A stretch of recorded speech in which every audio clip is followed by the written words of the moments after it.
In 1970, I spent 2 weeks in France on vacation in the wine country, in Burgundy and Bordeaux. He was very inspired to make Sauvignon Blanc in the style of Puy-Fumé or Sancerre and the Loire Valley. There was an article in the Wall Street Journal talking about California grape growing and winemaking and what a great future it had to make world-class wines. They loaded us up into we had an old mint green station wagon, one of those big old giant station wagons, and we drove across the country. Looking for property and talking with people, and it became fairly obvious that northern Sonoma County, Dry Creek, Alexander Valley, and Rush River Valley had a history of grape growing and winemaking for over 120 years. I think it was in 1972.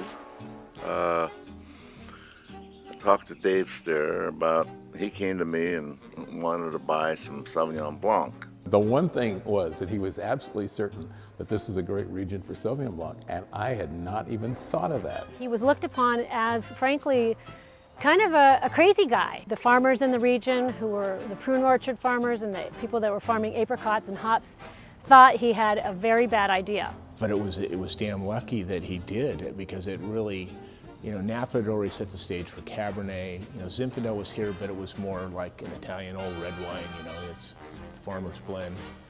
And so Sauvignon Blanc gave credibility to an international awareness of this little 12-mile-long valley that we call home. And I remember the first wine I tasted from the winery was the Fumé Blanc.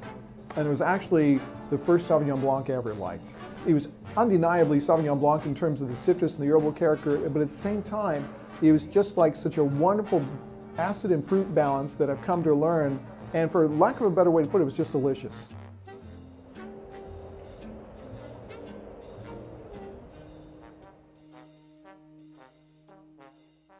I'm really pleased whenever a winery goes to the second generation and doesn't go under corporate culture, because invariably what happens is that the second generation does make a stronger commitment. And I think Kim and Don are carrying that tradition.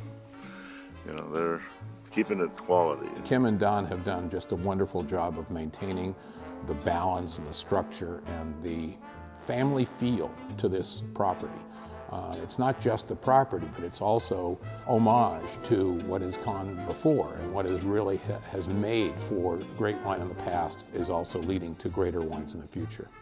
Quality is what has been driving this company for the last 10 years, and that is definitely the vision of the second generation. It's always been one of the top small quality wineries, and it still is. We chose to go back to the roots of the winery's founding and focus quite exclusively on the Dry Creek Valley. I think there's enough people that see the authenticity and that there is a future for wineries like Dry Creek. It's always going to be more difficult, but there will always be people that appreciate that more artisan approach to life.